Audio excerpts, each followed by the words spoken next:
চাকসুদের শেষ মুহূর্তে জমজমাট প্রচার, পাল্টাপাল্টি অভিযোগ প্রার্থীদের। দ্বিতীয় দফায় ঝিমিয়ে রাকসুর প্রচারণা, নির্বাচন নিয়ে অনিশ্চয়তা।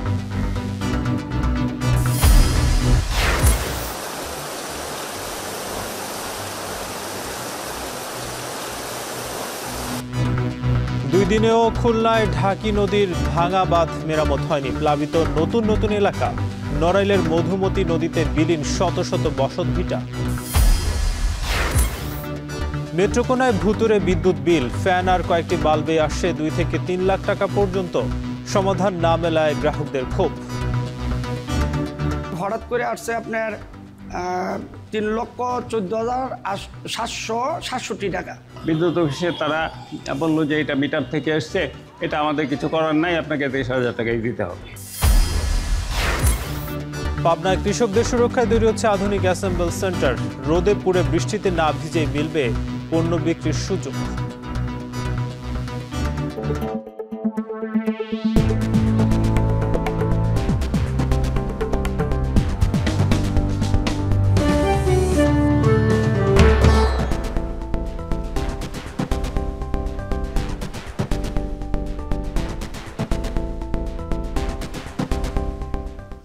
স্বাগত এখন জনপদে। পুরো আয়োজন জুড়ে সঙ্গে আছি নাজমুস সাকিব। সংবাদের শুরুতেই রাজধানীর মৌচাকের ফরচুন শপিং মলে 500 ভরি স্বর্ণ চুরির বিষয়ে জানবো। এই বিষয়ে বিস্তারিত জানাতে ফরচুন শপিং মল থেকে যুক্ত হচ্ছেন সহকর্মী শাহরিয়ার জামান পুলক। পুলক, জানতে চাই যে স্বর্ণালঙ্কার চুরির বিষয়ে কি তথ্য আছে আপনার কাছে এবং এই ঘটনায় এখনো পর্যন্ত কেউ গ্রেপ্তার হয়েছে কিনা? সাকিব, রাজধানীর যাত্রাবাড়িতে 5 অক্টোবর স্বর্ণ চুরির পর এবার কিন্তু আজকে আবারও কিন্তু স্বর্ণ চুরির ঘটনা ঘটেছে। এবার ঘটেছে রাজধানীর মালিবাগের মৌচাকে যে ফরচুন শপিং মল রয়েছে এখানে কিন্তু আমরা এসে দেখতে পেরেছি যে এখানে যে স্বর্ণ রাখার যে প্রতিটি ডেস্ক ছিল এবং প্রতিটি শেলফে কিন্তু স্বর্ণ দিয়ে ভরা ছিল, সেইগুলো কিন্তু এখন সেই শেলফগুলো কিন্তু পুরোপুরি এখন ফাঁকা। আমি যদি একটু জানিয়ে রাখি যে এই দোকান থেকে, শম্পা জুয়েলার্সের এই দোকান থেকে আজ রাতে অর্থাৎ ভোরের দিকে 500 ভরি স্বর্ণ চুরির ঘটনা ঘটেছে এবং এই 500 ভরির মধ্যে 400 ভরি ছিল স্বর্ণ, 400 ভরি সাজানো ছিল এবং 100 ভরির মতো বন্ধকি স্বর্ণ ছিল। শুধু স্বর্ণই লুট হয়নি, এখানে দোকানে রাখা 40,000 টাকার মতো নগদ অর্থ ছিল, সেগুলো কিন্তু চোর চক্র নিয়ে গেছে। আমরা এই দোকানের যে মালিক, সেই দোকান মালিক অচিন্ত কুমার বিশ্বাসের সাথে কথা বলেছি। তিনি কিন্তু বলছিলেন যে আজ তারা বুধবার রাত 3টার দিকে এই খোঁজটি পান এবং এই যে চুরির ঘটনাটি ঘটেছে, এই চুরির ঘটনার সম্পূর্ণ ফুটেজ কিন্তু সিসি ক্যামেরায় দেখা গেছে এবং এখানে সিসি ক্যামেরা আমরা পর্যবেক্ষণ করে দেখেছি যে চোর চক্র সর্বমোট ছিল 2 জন এবং 2 জন সদস্যই কিন্তু বোরকা পরে এসে জুয়েলারির দোকানটির শাটারের তালা কেটে এই চুরির ঘটনাটি ঘটায় তারা। এবং আমরা স্থানীয় প্রশাসন এবং পুলিশের সাথেও কথা বলেছি এবং তারা বলছেন যে এই যে চুরির ঘটনাটি ঘটেছে এটি কিন্তু কোনো স্বাভাবিক চুরির ঘটনা নয়। এটি যারা জড়িত, এখানে যারা শপিং মলের যে যারা সিকিউরিটি গার্ড রয়েছে সেই গার্ডরাও কিন্তু এখানে জড়িত থাকার তার সম্ভাবনা তারা কিন্তু তুলে ধরছেন। এবং যদি একটু প্রেক্ষাপটটি জানিয়ে রাখি, গতকালকেই কিন্তু স্বর্ণর যে বাংলাদেশ জুয়েলার্স অ্যাসোসিয়েশন বাজুস রয়েছে তারাই কিন্তু নতুন এক স্বর্ণের দামের রেকর্ড করেছে। তারা কিন্তু বলেছে যে 6,906 টাকা প্রতি ভরি স্বর্ণের দাম বাড়িয়েছে এবং এই বাড়ানোর ফলে কিন্তু এখন 1 ভরি স্বর্ণের দাম 2,09,101 টাকা নির্ধারিত হয়েছে। এবং এই ঘোষণাটি আসার পরপরই কিন্তু এই ধরনের একটি ঘটনা ঘটে গেল রাজধানীতে। এবং এই যে 22 ক্যারেটের স্বর্ণের দাম এখন যে 2,09,101 টাকা নির্ধারিত হয়েছে, সেই হিসেবে কিন্তু এখানে এই দোকান থেকে যে সর্বমোট স্বর্ণালঙ্কার চুরি হয়েছে সেটির মোট অর্থ দাঁড়ায় প্রায় 10 কোটি টাকার আশেপাশে। তো এখানে আমরা যে পুলিশ প্রশাসন রয়েছে এবং তারা কিন্তু এখানে এসেছে, সাথে পাশাপাশি আমরা দেখতে পাচ্ছি এখন সিআইডি ফরেনসিক টিম কিন্তু এখানে এসে কাজ করছেন এবং তারা কিন্তু যত ধরনের আলামত রয়েছে সব ধরনের আলামত তারা সংগ্রহের চেষ্টা করছে এবং তারা বলছে যে দ্রুতই তারা যেহেতু সিসিটিভি ফুটেজ হাতে রয়েছে তা দ্রুতই আসামি যারা রয়েছে অভিযুক্তরা রয়েছে তাদেরকে গ্রেপ্তার করতে সক্ষম হবে। সাকিব, এই ছিল আমার কাছ থেকে মৌচাক থেকে সর্বশেষ। প্রায় 500 ভরি স্বর্ণালঙ্কার চুরি হয়েছে ফরচুন শপিং মল থেকে, সে খবর জানাচ্ছিলেন শাহরিয়ার জামান পুলক। এদিকে আচরণবিধি লঙ্ঘনের পাল্টাপাল্টি অভিযোগের মধ্য দিয়ে জমে উঠেছে চাকসুর প্রচারণা। নির্বাচন ঘনিয়ে আসায় লিফলেট বিতরণে ব্যস্ত সময় পার করছেন প্রার্থীরা। এদিকে দ্বিতীয় দফায় কিছুটা ঝিমিয়ে পড়েছে রাকসুর প্রচার। শিক্ষক কর্মকর্তা কর্মচারীদের দাবির বিষয়টি এখনও সুরাহা না হওয়ায় নির্বাচন নিয়ে তৈরি হয়েছে শঙ্কা। এ নিয়ে বিস্তারিত জানাতে চট্টগ্রাম বিশ্ববিদ্যালয় থেকে যুক্ত হচ্ছেন শোয়েব রহমান এবং রাজশাহী বিশ্ববিদ্যালয় থেকে যুক্ত হচ্ছেন মারুফ হাসান। শুরুতেই যেতে চাই শোয়েবের কাছে। শোয়েব, জানাবেন যে ঠিক আর কয়েকদিন পরে তো নির্বাচনের সময় যেহেতু ঘনিয়ে আসছে, প্রচারণা এখন কেমন দেখছেন এবং প্রার্থীরা যেই অভিযোগগুলো করছে সেগুলো আসলে কি?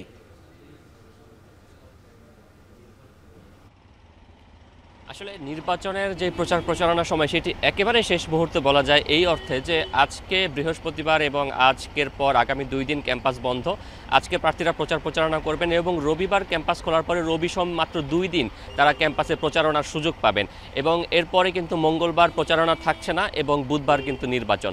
তো সেই জায়গা থেকে আমরা দেখেছি গতকাল বড় দুটি সংগঠন ছাত্র শিবির এবং ছাত্রদল সমর্থিত প্যানেল তারা ইশতেহার ঘোষণা করেছেন এবং সেই ইশতেহার নিয়েই কিন্তু আজকে তাদের যারা প্রার্থীরা রয়েছেন তারা মাঠে নেমেছেন এবং সেই ইশতেহারগুলো শিক্ষার্থীদের হাতে হাতে পৌঁছে দেওয়ার কাজ করছেন। বিশেষ করে ছাত্র শিবির 9টি ফোকাস পয়েন্টে 33 দফা ইশতেহার ঘোষণা করেছে, অন্যদিকে ছাত্রদল 8 দফার ইশতেহার ঘোষণা করেছে। সেই ইশতেহারগুলোতে তারা কি প্রতিশ্রুতি দিয়েছেন সেই বিষয়গুলো শিক্ষার্থীদের জানানোই সব শিক্ষার্থীকে জানানোই তারা বড় চ্যালেঞ্জ মনে করছেন, কারণ এই ইশতেহারই মূলত নির্ধারণ করে দেবেন শিক্ষার্থীদের মনোভাব যে আসলে তারা কাকে ভোট দেবেন বা কাদের ইশতেহার কতটা ভালো হলো, কারা শিক্ষার্থী বান্ধব ইশতেহার দিতে পারলেন। যেই কারণে আমরা দেখেছি প্যানেলগুলো সকাল থেকে বিশ্ববিদ্যালয়ের যেহেতু শাটল নির্ভর একটি ক্যাম্পাস, এখানে সকালে শাটল ট্রেন আসার পরে প্রধান ফটক দিয়ে শিক্ষার্থীরা প্রবেশ করেন। সেই প্রবেশ পথের দুই প্রান্তেই কিন্তু ছাত্রদল এবং ছাত্র শিবির সমর্থিত প্যানেলের যারা রয়েছেন তারা অবস্থান নিয়ে লিফলেট বিতরণ করছেন। শিক্ষার্থীরা যখন ক্যাম্পাসে প্রবেশ করছেন তাদেরকে লিফলেট বিতরণ করছেন। একই সাথে বিভিন্ন যে অনুষদগুলো রয়েছে সেখানেও কিন্তু প্রার্থীরা লিফলেট এবং সেই সাথে তাদের যে ইশতেহার রয়েছে সেই ইশতেহারগুলো তারা বিতরণ করছেন। এবং যেই অভিযোগ এরই মধ্যে জমা পড়েছে, মূলত সবচেয়ে মোটা দাগে যদি বলি যে দুটি অভিযোগ প্রায় একই রকম। ছাত্রদলের পক্ষ থেকে অভিযোগ করা হয়েছে যে ভিপি রনি ছাত্র শিবির সমর্থিত, তিনি ক্লাসরুমে ঢুকে ক্লাসরুমের সাউন্ড সিস্টেম ব্যবহার করে তিনি প্রচারণা চালিয়েছেন, যেটি আচরণবিধির লঙ্ঘন। অন্যদিকে ছাত্র শিবিরও একই ধরনের অভিযোগ করেছে যে ছাত্রদলের যিনি ভিপি প্রার্থী রয়েছেন তার পক্ষে তাদের কর্মীরা ক্যাম্পাসে ক্লাস চলাকালীন সময়ে ক্লাসরুমে ঢুকে তারা লিফলেট বিতরণ করেছেন। এই দুটি অভিযোগ নির্বাচন কমিশন অফিসে জমা হয়েছে এবং সেই জায়গা থেকে নির্বাচন কমিশন বলছেন যে এটি তারা তাদের যে আচরণবিধি পর্যবেক্ষণ কমিটি রয়েছেন তাদের কাছে তারা এটি প্রেরণ করবেন এবং তারা বিষয়টি তদন্ত করে যারা যদি তদন্ত করে মূলত তারা ব্যবস্থা গ্রহণ করবেন। এবং এর পাশাপাশি আজকে আরও বেশ কয়েকটি প্যানেলের, বিশেষ করে বামধারার সংগঠনদের ঐক্যবদ্ধ প্যানেল বৈচিত্র্যের ঐক্য, তারাও কিন্তু আজকে প্যানেল তাদের ইশতেহার ঘোষণা করবেন। এর পাশাপাশি আরও কয়েকটি প্যানেল তারাও কিন্তু তাদের ইশতেহার ঘোষণা করবে। শেষ মুহূর্তে এসে আসলে ইশতেহার ঘোষণার দিকেই দলগুলো বা প্যানেলগুলো বেশি সময় পার করছেন এবং তারা একই সাথে বলছেন যে নিরাপত্তা এবং সেই সাথে শহর থেকে দূরে অবস্থান হওয়ার কারণে ক্যাম্পাসে ভোটের দিন শিক্ষার্থীদের উপস্থিতি বাড়ানোটাই সবচেয়ে বড় চ্যালেঞ্জ। এবার যেতে চাই রাজশাহী বিশ্ববিদ্যালয়ে। মারুফ, জানাবেন যে আমরা দেখছি যে চাকসুর নির্বাচনের পরপরই কিন্তু রাকসুর নির্বাচন, সেক্ষেত্রে রাকসুর নির্বাচনের এই যে প্রচারণা সেটা আসলে কেন ঝিমিয়ে পড়লো?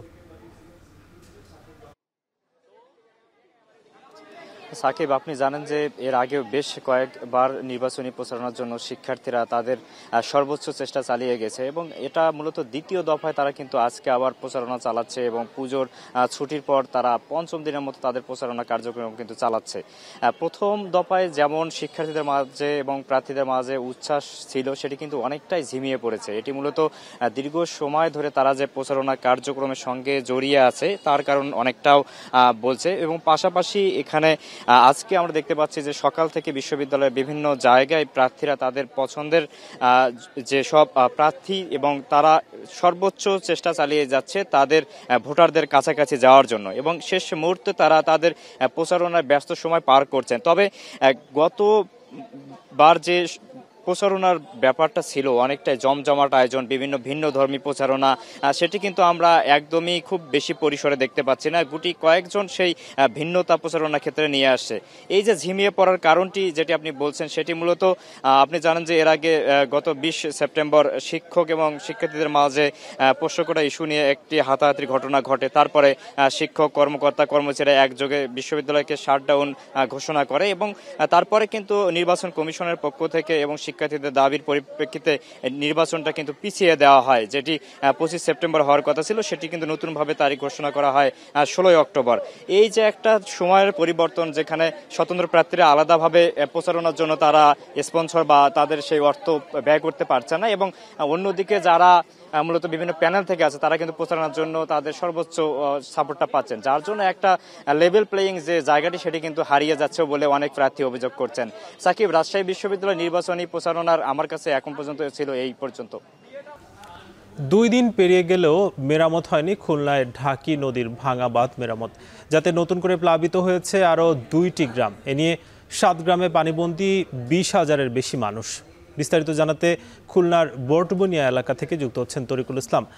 তরিকুল, জানতে চাই যে প্লাবিত এলাকার কেমন অবস্থা এখন এবং বাঁধ মেরামতে কোনো উদ্যোগ নিয়েছে কিনা কর্তৃপক্ষ এবং তাদের পদক্ষেপটা কি জানতে চাই।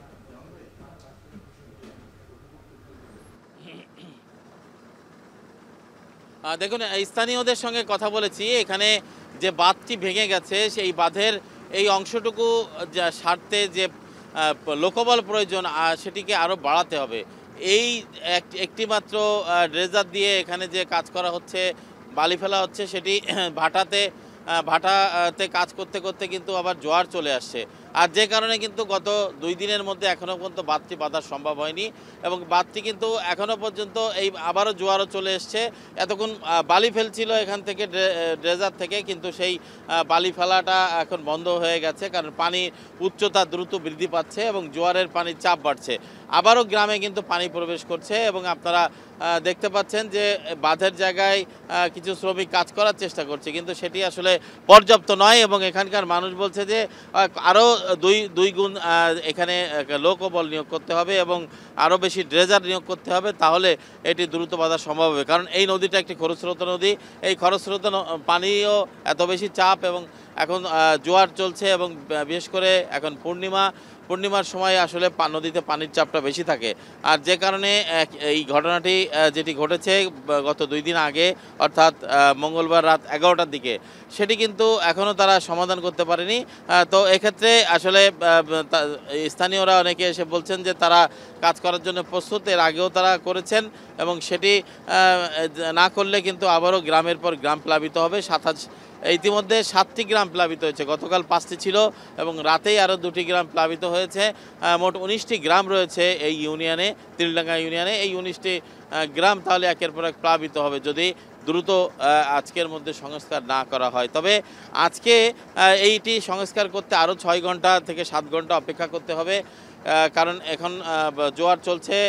6টা থেকে 7টার দিকে আনুমানিক এটি সংস্কারের কাজে আবারও শুরু করবে বলে আমরা জানতে পেরেছি। তবে সেটি আরও 5 থেকে 6 ঘন্টা হাতে সময় পাবে।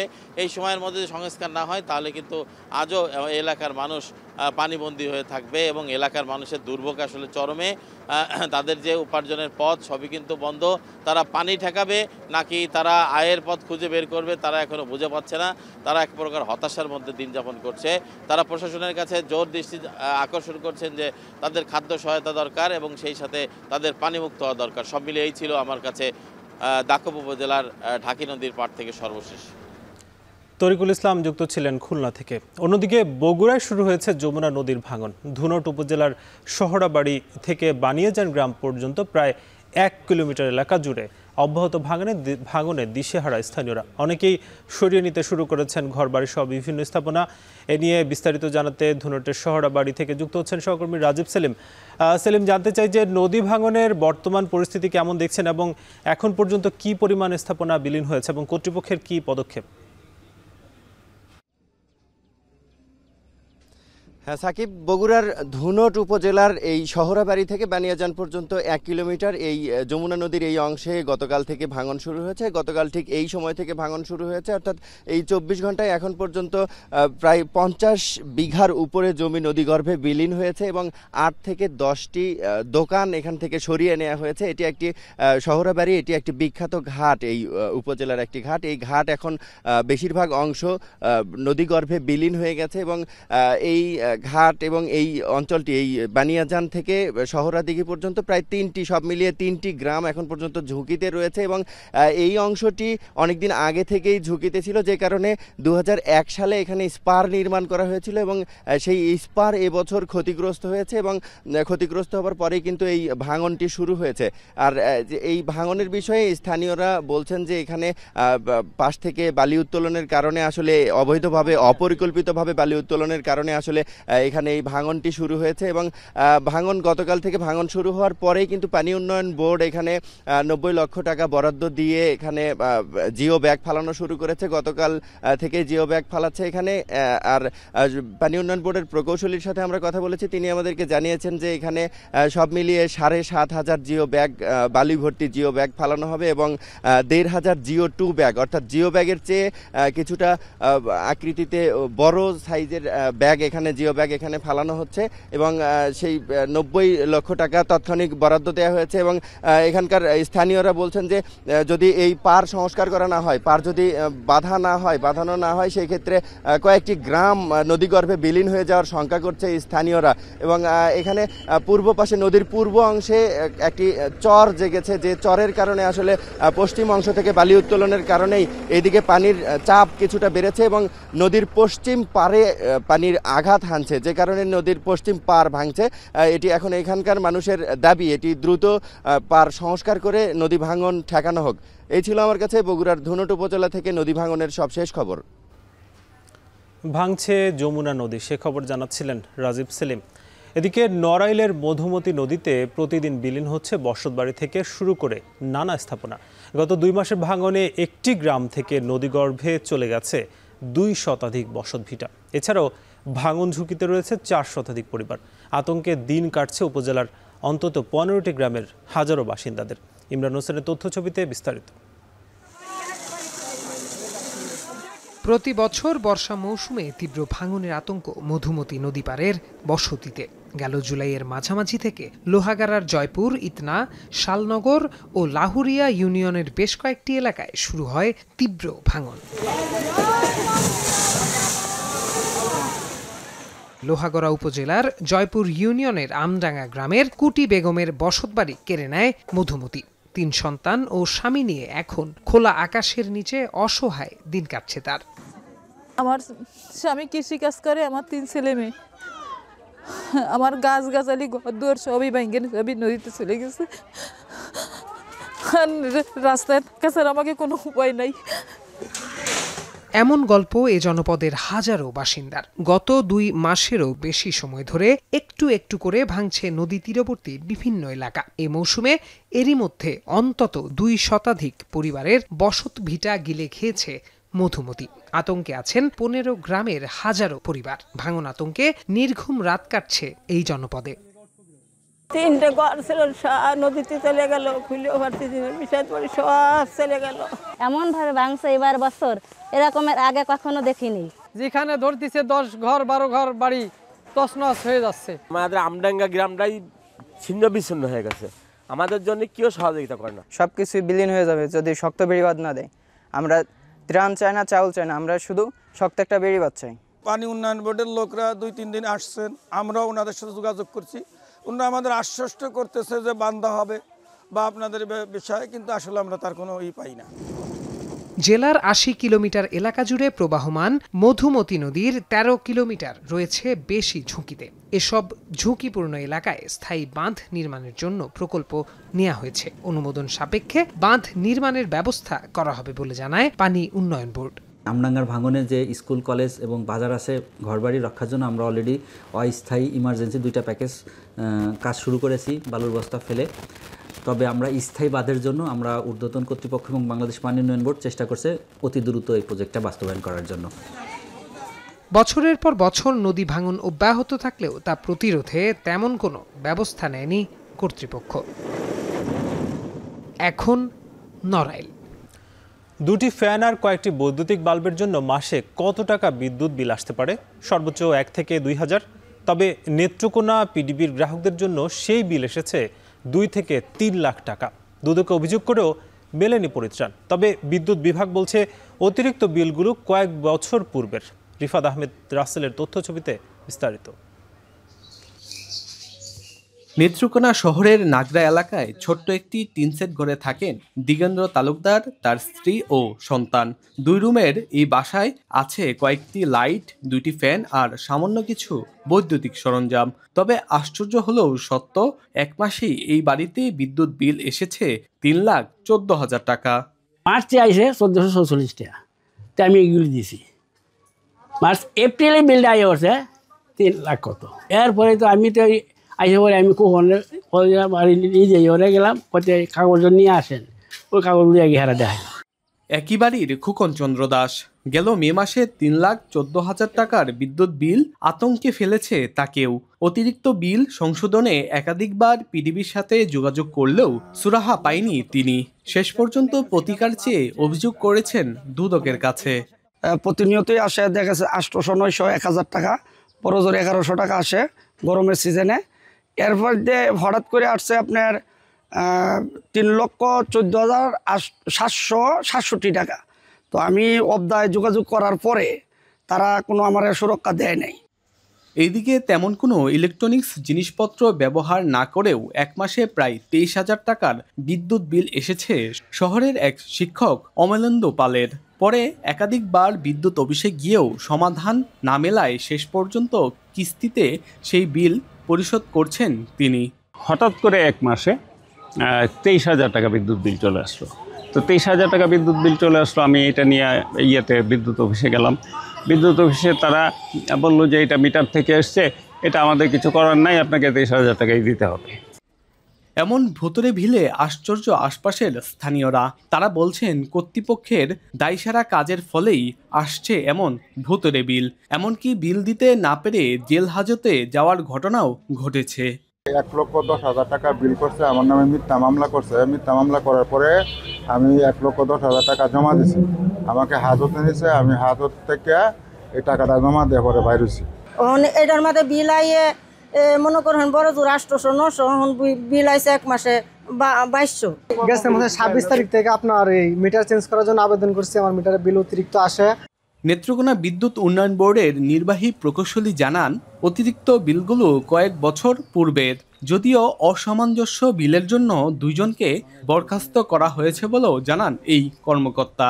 তদন্ত হয়ে যেটা অ্যাকচুয়াল সেটা আমরা নেব, কোর্টের মাধ্যমে যাবে, তদন্ত হয়ে আসবে, আমরা ওটা যাচাই বাছাই করবো। যদি বাড়তি কোনো বিল হয়ে থাকে সেটা সমন্বয় করে দেওয়া হবে। যেটা যৌক্তিক বিল সেটা আমরা গ্রাহকের কাছ থেকে নেব, কোনো বাড়তি বিল আমরা নেব না। 2021 সালেরও আছে, কিছু 22 সালের আছে, 23 সাল আছে, এবং বর্তমানে রানিং অবস্থায় ওরকম কোনো অযৌক্তিক এরকম বিল হয় না। নেত্রকোনা পিডিবির অধীনে 60,000 গ্রাহক রয়েছে। এর মধ্যে প্রায় 55,000ই আবাসিক গ্রাহক। প্রতিষ্ঠানটি মাসে 25 মেগাওয়াট বিদ্যুৎ বিক্রি করে আয় করে 8 কোটি টাকা। সাতক্ষীরার শ্যামনগর উপজেলা স্বাস্থ্য কমপ্লেক্সের জরাজীর্ণ ভবন এবং ডাক্তার সংকটে খুঁড়িয়ে চলছে চিকিৎসা সেবা। একমাত্র চিকিৎসা কেন্দ্রের বেহাল দশায় ভোগান্তিতে সুন্দরবন উপকূলের 4.5 লাখ মানুষ। এদিকে নতুন ভবনের নির্মাণ কাজ বন্ধ হয়ে যাওয়ায় রোগীদের সেবা নিতে হচ্ছে স্টাফ কোয়ার্টার আর অফিস ভবনের মধ্যে। মাসুদ রানার ক্যামেরায় আহসান রাজীবের প্রতিবেদন। ভাঙা ছাদ, বেরিয়ে এসেছে রড কার্নিশের বড় ফাটল, ধসে পড়ছে প্লাস্টার। শ্যামনগর উপজেলা স্বাস্থ্য কমপ্লেক্সের পুরাতন এই ভবনটি পরিত্যক্ত ঘোষণা করেছে কর্তৃপক্ষ। এতে জরুরি সেবা চলছে স্টাফ কোয়ার্টারে, রোগীদের চিকিৎসা দেওয়া হচ্ছে প্রশাসনিক ভবনে, বহির্বিভাগের বারান্দা এমনকি সিঁড়িতেও ভর্তি রাখা হচ্ছে রোগীদের, যাদের বেশিরভাগই চিকিৎসা নিচ্ছেন মেঝেতে। যদিও 1 বছর আগে পাশের একটি ভবনে 2 তলা সম্প্রসারণের কাজ শুরু হলেও মাঝপথে বন্ধ হয়ে যায় প্রকল্প। হাসপাতালের 31টি পদের বিপরীতে চিকিৎসক মাত্র 7 জন, ফলে চিকিৎসা সেবা না পেয়ে প্রতিদিন ফিরে যাচ্ছেন 3 শতাধিক রোগী। এই থানায় যত জনবল আছে সেই হারে সামনা করে থাকার পরিবেশ নেই হাসপাতালে। সবসময় আমাদের রুগী নিয়ে দৌড়াতে হয় সাতক্ষীরা, রাস্তাও ভালো না, আমরা যেতে পারি না, আমাদের অনেকে রাস্তার মাঝখানে যে রুগী মারা যায়। এদিকে হাসপাতালের এক্স-রে ও আল্ট্রাসোনোগ্রাম মেশিনও দীর্ঘদিন ধরে অকেজো, বন্ধ প্যাথোলজি বিভাগের কার্যক্রম। অন্যদিকে ভর্তি হলেই নানা অজুহাতে রোগীদের পাঠিয়ে দেওয়া হচ্ছে সাতক্ষীরা সদর হাসপাতাল বা মেডিকেল কলেজ হাসপাতালে। হাসপাতালে মেশিন পাতা তেমন ভালো নেই, পরীক্ষা নিরীক্ষা তেমন ভালো হয় না, যার কারণে হচ্ছে রুগী কষ্ট পায়। সরকারি হাসপাতালে যাই জিনিসপত্র যদি না থাকে তাহলে আমরা কোথায় যাবো? যদি এইখানে হতো তো আমরা খুব ভালো চিকিৎসা পেতাম। স্বাস্থ্যসেবা ব্যাহত হলেও কর্তৃপক্ষ বলছে সীমিত জনবল নিয়েই সেবা দেওয়ার চেষ্টা করা হচ্ছে। তবে এ বিষয়ে সাতক্ষীরা স্বাস্থ্য প্রকৌশল অধিদপ্তরের কোনো কর্মকর্তা ক্যামেরার সামনে কথা বলতে রাজি হননি। রোগীগুলো যখন অসুস্থ হয়ে আসে তাদেরকে বেড না দিতে পেরে ফ্লোরিং করা, এটা আসলে আমাদের জন্য কষ্ট হয়। আর রোগীর সাথে সাথে তো সাফার করে। আর এখানে আমার চিকিৎসা সংকট আছে মারাত্মক রকমের। সুন্দরবন উপকূলের 4.5 লাখ মানুষের একমাত্র চিকিৎসা কেন্দ্রটি এভাবে খুঁড়িয়ে চলতে থাকলে সাধারণ মানুষের চিকিৎসা অধিকার বড় ধরনের সংকটে পড়বে বলে শঙ্কা স্থানীয়দের। আহসান রাজীব, এখন সাতক্ষীরা। খোলা আকাশের নিচে রোদে পুড়ে বা বৃষ্টিতে ভিজে ফসল বিক্রির সেই কষ্টের দিন হয়তো শেষ হতে চলেছে পাবনার কৃষকদের। তাদের জন্য হাটে তৈরি হচ্ছে আধুনিক সুযোগ সুবিধা সম্পন্ন অ্যাসেম্বল সেন্টার, যেখানে বৃষ্টি বা রোদে নির্বিঘ্নে বসে পণ্য বিক্রি করতে পারবেন তারা। মাসুদ রানার প্রতিবেদন। দেশের 1/3 পেঁয়াজ উৎপাদন হয় পাবনায়। বিশেষ করে সুজানগর, সাথিয়া, চাটমোহর উপজেলার কৃষকরা উৎপাদন করেন দেশ জুড়ে খ্যাতনামা পেঁয়াজ, রসুন আর বিভিন্ন জাতের সবজি। প্রতি হাটবার সকাল থেকে ফসল নিয়ে আসেন কৃষকরা। স্থানীয় ক্রেতারা ও রাজধানী সহ দেশের বিভিন্ন জেলা থেকে আসা পাইকারদের পথচারণায় মুখরিত হয়ে ওঠে হাটগুলো। অধিকাংশ হাটেই নেই আধুনিক সুযোগ সুবিধা। রোদ বৃষ্টি উপেক্ষা করে খোলা আকাশের নিচে কৃষকরা বসে থাকেন ঘন্টার পর ঘন্টা। নেই কোনো ছাউনি, নেই কোনো বিশ্রামের জায়গা। তবে এবার সেই কষ্ট কিছুটা লাঘব হচ্ছে। জেলা কৃষি বিপণন অধিদপ্তরের 3টি উপজেলায় গুরুত্বপূর্ণ 3টি হাটে গড়ে তোলা হয়েছে অ্যাসেম্বলি সেন্টার। সেখানে থাকছে অফিস, স্টোর রুম, বিশ্রামাগার, টয়লেট সহ প্রয়োজনীয় সব আধুনিক সুবিধা। ইতিমধ্যেই চাটমোহরের কৃষকরা এই সেন্টারের সুযোগ নিতে শুরু করেছেন। এছাড়া গত 31 সেপ্টেম্বর উদ্বোধন করা হয়েছে সুজানগর পৌর এলাকায় পেঁয়াজের হাটে প্রথম অ্যাসেম্বলি সেন্টার। অন্য 2 উপজেলার সেন্টারের কাজও প্রায় শেষ পর্যায়ে। বৃষ্টিপাত দেখা যায় এখানে খোলা দেখা থাকতো, ধরুন ছিল এই ঘরটা হলে পরে ঘরটার পাওয়ার কারণের জন্য আমরা উপকৃত, আমরা কৃষকের এখানে আশ্রয় নিতে পারবো। হাটে অ্যাসেম্বলি স্টোর রুম হয়েছে, অ্যাসেম্বলি ঘরটা স্টোর রুম হয়েছে। এই স্টোর রুমে আমরা রাখতে পারবো, রাখলে পরের দিন আবার বিক্রি করতে পারবো। তাহলে আমাদের আর খরচটা হবে না, সেদিক থেকে আমাদের অনেক সস্তায় হবে। এক গাড়ি মাল কি করব, এই ঘর হওয়ার পরে আমরা পিস খুব উপকার পাইছি বা এই জায়গায় মাল বর্তমান ঢালতেছি। এই কাজটা দ্রুত হলে পারে, জনগণ বসতে পারবে, সুবিধা হবে, চিন্তা ভাবনা করা গেলে অনেক শান্তি পাবে। এই অ্যাসেম্বলি সেন্টার প্রকল্পটি সেন্টার নির্মাণের বাজেট ধরা হয়েছে প্রায় 1,31 লাখ টাকা। এছাড়াও সেন্টারের মাধ্যমে উপকৃত হবেন সুজানগর, সাথিয়া ও চাটমোহর উপজেলার অর্ধশত কৃষক। সবার মাঝে নিরাপদ পণ্য পৌঁছিয়ে দেওয়ার লক্ষ্যে এই অ্যাসেম্বলি সেন্টারগুলো তৈরি করা হচ্ছে বলে জানান কৃষি বিভাগের এই কর্মকর্তা। নিরাপদ পণ্য যাতে আমি পেতে পারি, এই জন্যই মূলত এই ঘরটা নির্মাণ করা হয়েছে। আমাদের অ্যাসেম্বল সেন্টার পাবনাতেই হচ্ছে 3টা, যেহেতু পেঁয়াজের জন্য পাবনা খুব বিখ্যাত, এই জন্য পাবনাতেই এই 3টা সেন্টার হচ্ছে। এমন আধুনিক সুযোগ সুবিধা যদি প্রতিটি হাটে পৌঁছায়, তবে ফসল বিক্রয়ের সময় আর রোদ বৃষ্টিতে কষ্ট করতে হবে না। পাশাপাশি ন্যায্য দামের পণ্য বিক্রয়ের সুযোগও আরও বাড়বে বলে প্রত্যাশা করেন কৃষকরা। মাসুদ রানা, এখন পাবনা। প্রধান প্রজনন মৌসুমে মাইলিশ রক্ষায় সারা দেশে চলছে 22 দিনের নিষেধাজ্ঞা, যার প্রভাব পড়েছে বরিশালের মাছ বাজারে। এ নিয়ে বিস্তারিত জানাতে বরিশাল পোর্ট রোড পাইকারি মৎস্য অবতরণ কেন্দ্র থেকে যুক্ত হচ্ছেন সহকর্মী অমিত হাসান। অমিত, জানতে চাই যে নদীতে ইলিশ আহরণ তো বন্ধ, বাজারে অন্যান্য মাছের সরবরাহ কেমন দেখছেন এবং দাম নিয়ে ক্রেতাদের প্রতিক্রিয়াটা কেমন? তাকে একটু জানিয়ে রাখি যে 22 দিনের যে নিষেধাজ্ঞা শুরু হয়েছে তার প্রভাব কিন্তু ইতিমধ্যে বাজারে দেখা যাচ্ছে এবং পাইকারি বাজারে এসে আমরা সকাল থেকেই দেখেছি যে ইলিশের যে পাইকারি অবতরণ কেন্দ্রের যে আড়তগুলো রয়েছে সেই আড়তগুলো কিন্তু পুরোপুরি বন্ধ রয়েছে। বাকি যে আড়তগুলো রয়েছে সেই আড়তগুলো থেকে দেখা যাচ্ছে যে চাষের যে মাছগুলো রয়েছে সেগুলো বিক্রি হচ্ছে। এগুলো আগে যেরকমভাবে সরবরাহ হতো সেরকমভাবেই সরবরাহ হচ্ছে, তবে ইলিশ মাছ না থাকায় দাম কিছুটা বাড়তি বলে জানিয়েছেন যারা ক্রেতা রয়েছেন তারা। বিশেষ করে গত সপ্তাহের তুলনায় দেখা যাচ্ছে যে 20 থেকে 30 টাকা পর্যন্ত প্রতি কেজি মাছে প্রকারভেদে বেড়েছে, যার প্রভাব কিন্তু ক্রেতারা আসলে পোহাচ্ছে। এবং আরেকটু জানিয়ে রাখি যে বরিশালের এই বাজারটিতে ইলিশের কিন্তু বেশ সরবরাহ থাকতো এক সময়, তবে এবার মৌসুমে শুরু থেকেই আমরা দেখেছি যে ইলিশের সরবরাহ একদমই কম। তার মধ্যে এখন নিষেধাজ্ঞার সময় কিন্তু ইলিশের সরবরাহ নেই বললেই চলে, এখন একদমই বন্ধ রয়েছে। এবং আরেকটু জানিয়ে রাখি যে চিংড়ি মাছ আজকে বাজারে 850 থেকে 1000 টাকা আকার ভেদে বিক্রি হচ্ছে। এছাড়া রূপচাঁদা 2000 টাকা, কোরাল 850 থেকে 1100 টাকা। পাবদা মাছের সরবরাহ বেশ ভালো দেখা যাচ্ছে, 330 থেকে 350 টাকা। এছাড়া রুই কাতল যেটি রয়েছে 320 থেকে 380 টাকা এবং সুরমা মাছ 320 টাকায় বিক্রি হচ্ছে। পাঙাশ মাছ 170 থেকে 180 টাকায় আজকে বাজারে দেখা যাচ্ছে। তবে মাছের সরবরাহ তুলনামূলক কম দেখা যাচ্ছে গত সপ্তাহের তুলনায়।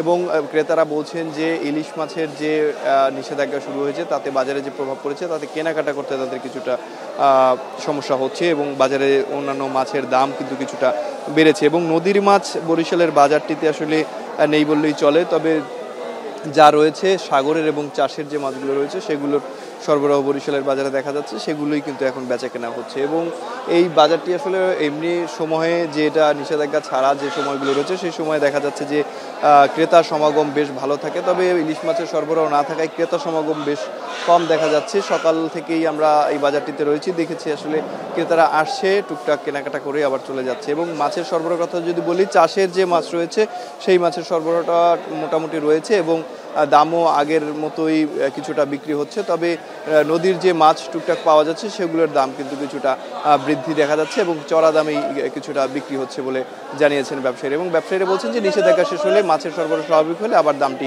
নিয়ন্ত্রণে আসবে বলেও তারা আমাদেরকে জানিয়েছেন। তো বরিশালের মাছ বাজার থেকে এই ছিল আমার কাছে সর্বশেষ। সাকিব। বরিশাল থেকে যুক্ত ছিলেন অমিত হাসান। এদিকে ইলিশ আহরণ বন্ধ থাকার সময়ে ভোলার সরকারিভাবে চাল বিতরণ করা হচ্ছে নিবন্ধিত জেলেদের মাঝে, তবে এবছর বরাদ্দ কম থাকায় সরকারি এই সহায়তা থেকে বঞ্চিত অনেক জেলে। এ বিষয়ে বিস্তারিত জানাতে ভোলার ইলিশা ইউনিয়ন পরিষদ থেকে যুক্ত হচ্ছেন ইমতিয়াজুর রহমান। ইমতিয়াজ, জানতে চাই যে জেলেদের জন্য কি পরিমাণ চাল বরাদ্দ দেওয়া হয়েছে এবং কতজন জেলে এই সুবিধার আওতায় আছে?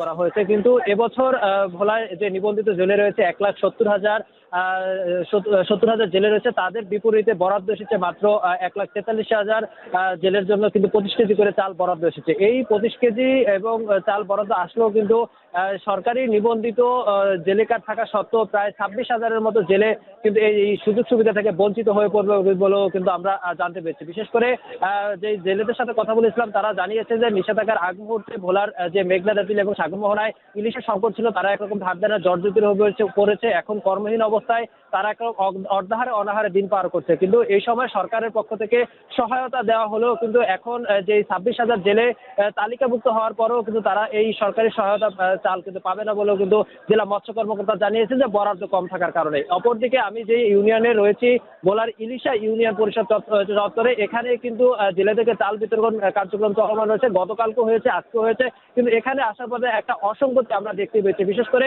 প্রতিজন জেলে নিবন্ধিত জেলের জন্য 25 কেজি চাল বরাদ্দ হলেও কিন্তু এখানে 4 জন জেলেকে 90 কেজি চাল দেওয়া হচ্ছে বলে কিন্তু আমরা দেখেছি। জেলেদের অভিযোগ, তারা বলছে যে তাদেরকে প্রতিজনকে 3 থেকে 4 কেজি করে জনপ্রতি চাল কম দেওয়ার চিত্র কিন্তু আমরা দেখেছি। এই বিষয়ে যে স্থানীয় যে প্রশাসন বা ইউনিয়ন পরিষদের যে কর্মকর্তা রয়েছে তাদের সাথে কথা বলার কারণে বলার পরে তারা জানিয়েছেন যে বাকি যে সকল জেলে রয়েছে যে তালিকাভুক্ত কিন্তু তাদের বরাদ্দ আসেনি, তাদেরকে সমন্বয় করার জন্য কিন্তু এই চাল তাদেরকে দেওয়া হচ্ছে বলে কিন্তু তারা জানিয়েছে। আমরা বিগত সময় দেখেছি বিগত সরকার আমলে যে তৎকালীন যে রাজনৈতিক দলের হস্তক্ষেপের মাধ্যমে জেলেদের চাল নিয়ে চালবাজির ঘটনা ঘটেছে। এই বছরও কিন্তু এই একই চিত্র কিন্তু ভোলার দৌলতখানের বিভিন্ন চরপাতা, ভবানীপুর সহ বিভিন্ন ইউনিয়ন হয়েছে। তো এই ছিল আমার কাছে ভোলার ইলিশা ইউনিয়ন থেকে চাল বিতরণের সর্বতথ্য। সিলেটের বিভিন্ন সীমান্ত এলাকা থেকে ভারতীয় চোরাচালান জব্দ করেছে বিজিবি। এ নিয়ে বিস্তারিত জানাতে বিজিবি ৪৮ ব্যাটালিয়নের সদর দপ্তর থেকে যুক্ত হচ্ছেন সহকর্মী গুলজার আহমেদ। গুলজার, জানতে চাই যে কি পরিমাণ চোরাচালান জব্দ করা হয়েছে এবং কি তথ্য আছে? দেখুন, বিগত সপ্তাহখানেক থেকে বিজিবির যে উদ্ধার তৎপরতা কিংবা ভারত থেকে আসা অবৈধ পথে বিভিন্ন ধরনের চোরাচালানির যে দ্রব্য আছে সেগুলো আটকে সক্ষম হয়েছে বিজিবি ৪৮।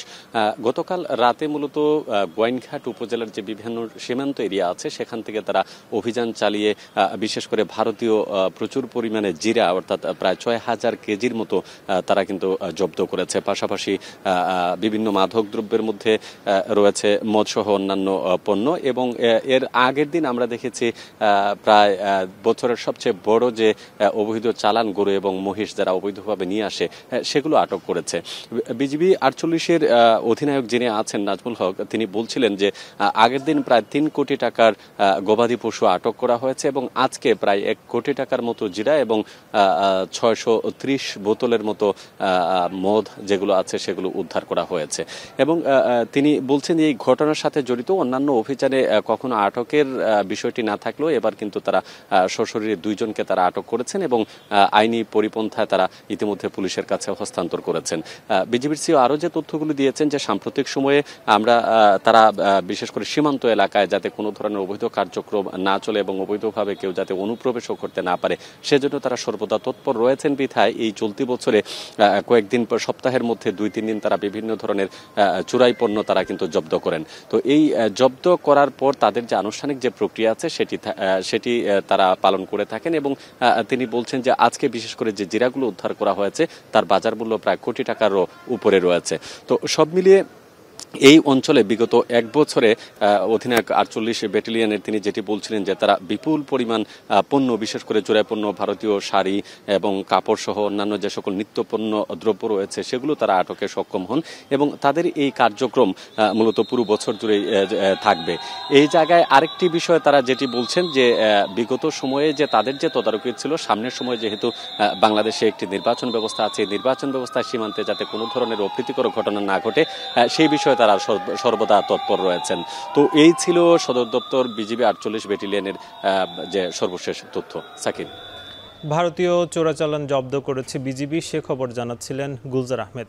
এদিকে চট্টগ্রামের জঙ্গল সলিমপুরে সংবাদ সংগ্রহে গিয়ে এখন টেলিভিশনের চট্টগ্রাম ব্যুরো প্রধান হোসেন জিয়াদ এবং চিত্র সাংবাদিক পারভেজ সহ ৩ জনের উপর হামলা করায় প্রতিবাদে মানববন্ধন করেছেন রাঙামাটির স্থানীয় সাংবাদিকরা। এ বিষয়ে আরও জানাতে রাঙামাটি জেলা প্রশাসকের কার্যালয়ের সামনে থেকে যুক্ত হবেন সহকর্মী জিয়াউর রহমান জুয়েল। জুয়েল, জানতে চাই যে মানববন্ধন থেকে সাংবাদিকদের নিরাপত্তায় কি কি দাবি জানানো হচ্ছে?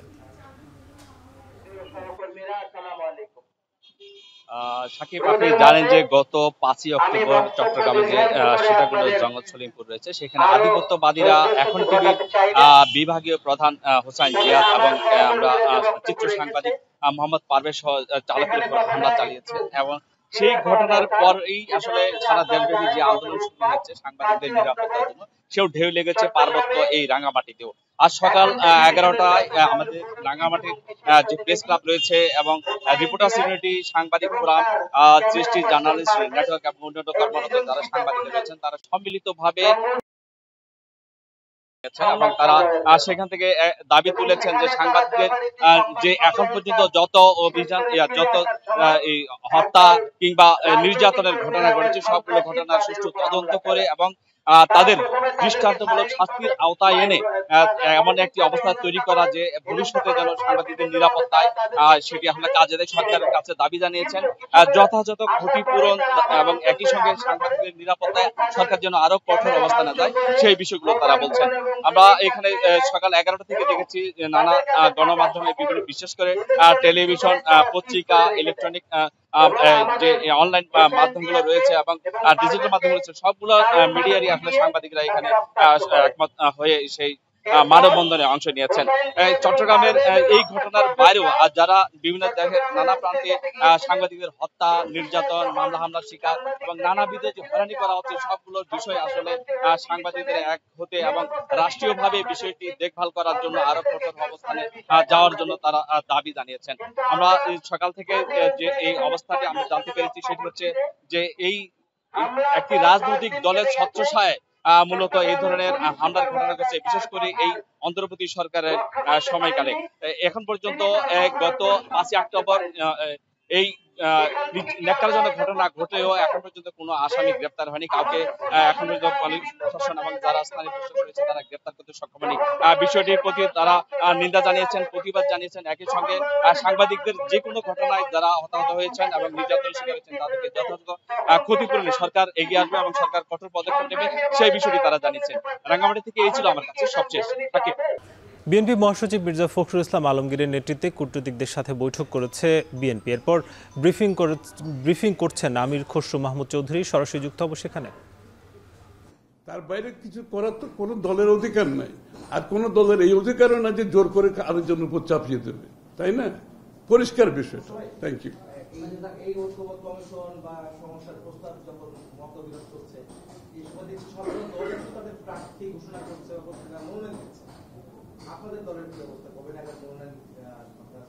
আমরা সময় মতো দেব, আমরা তো একটা রাজনৈতিক দল। আমরা শুনেন আমরা তো আর দল কি একটা দিনে আপনার ভুল করতেছে, কোন দল কি করতেছে এটা প্রত্যেক দলের নিজস্ব সিদ্ধান্ত। আর বিএনপি কবে তার প্রার্থী ঘোষণা করবে এটা বিএনপির সিদ্ধান্ত, এবং বিএনপি সব চিন্তা করে কিন্তু এই কাজগুলো করছে, তাই না? সুতরাং আরেকজন করছে বলে বিএনপিকে করতে হবে এরকম কোন নিয়ম তো নাই। যারা করছে সেটা গুড ফর দেম, আমরা সেটা অসুবিধা রাখতো। আর বিএনপি কখন করবে এটা বিএনপি সিদ্ধান্ত নেবে এবং ভেবে চিন্তে সিদ্ধান্ত নেবে এবং সঠিক সিদ্ধান্ত দেবে। আমি আপনাদের কতটুকু বলতে পারি। আরে কত এগুলো দেখাবেন নাকি? এতগুলো প্রশ্ন, হ্যাঁ লাইভ, আচ্ছা লাইভ বলেছি।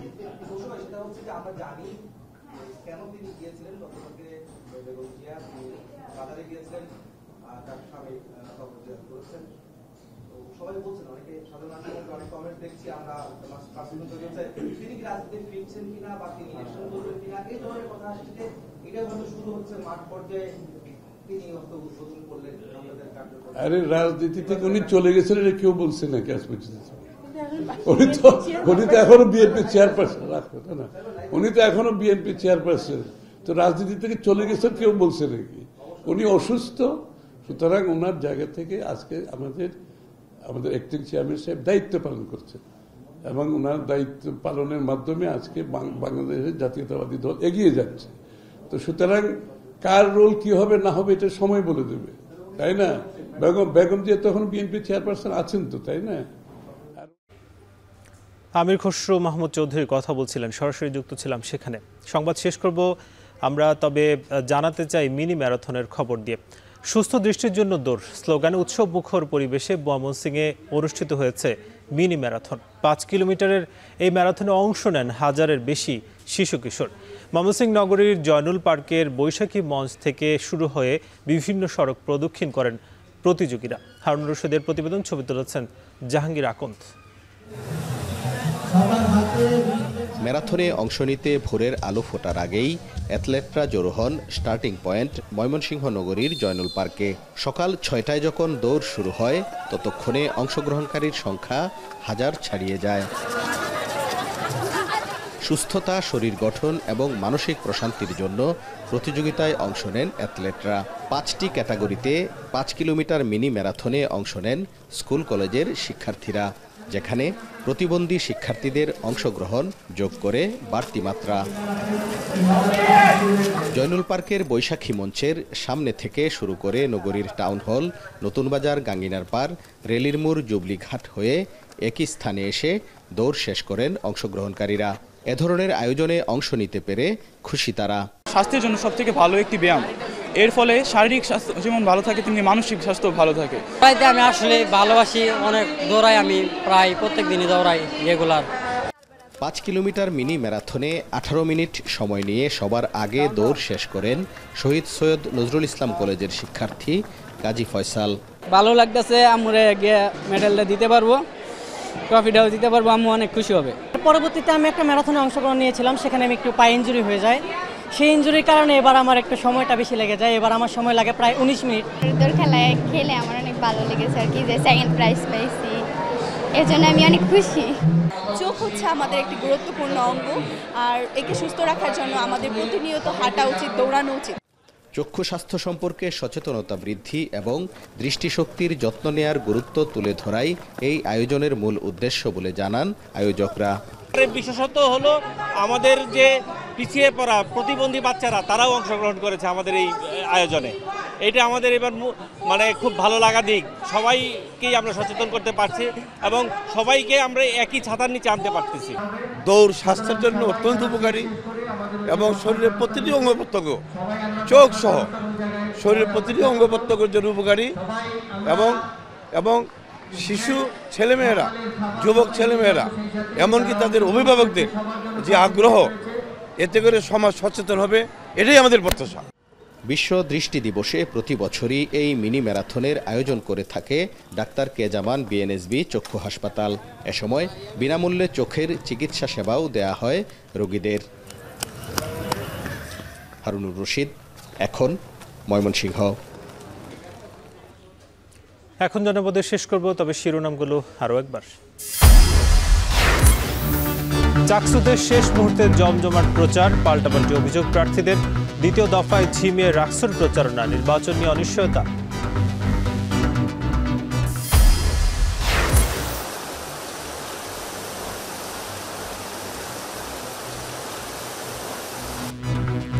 দুই দিনেও খুলনায় ঢাকি নদীর ভাঙা বাঁধ মেরামত হয়নি, প্লাবিত নতুন নতুন এলাকা। নড়াইলের মধুমতি নদীতে বিলীন শত শত বসতভিটা। নেত্রকোনায় ভুতুরে বিদ্যুৎ বিল, ফ্যান আর কয়েকটি বাল্বে আসছে 2 থেকে 3 লাখ টাকা। সমাধান না মেলায় গ্রাহকদের ক্ষোভ। হঠাৎ করে আসছে আপনার 3,14,767 টাকা। বিদ্যুৎ অফিসে তারা বললো যে এটা মিটার থেকে এসছে, এটা আমাদের কিছু করার নাই, আপনাকে 23,000 টাকাই দিতে হবে। এবং পাবনায় কৃষকদের সুরক্ষায় তৈরি হচ্ছে আধুনিক অ্যাসেম্বল সেন্টার। রোদে পুরো বৃষ্টিতে না ভিজেই মিলবে পণ্য বিক্রির সুযোগ।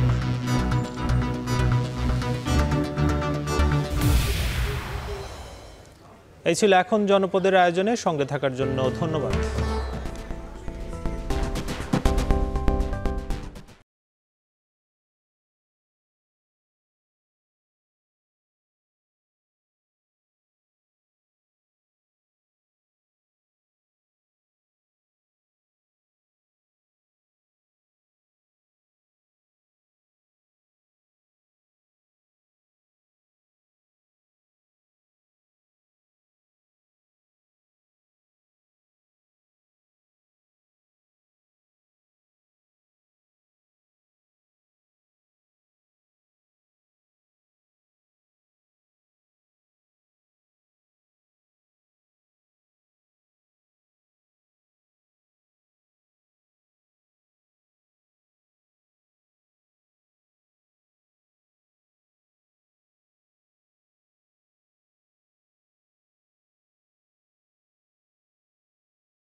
মৌচাকের ফরচুন শপিং মলে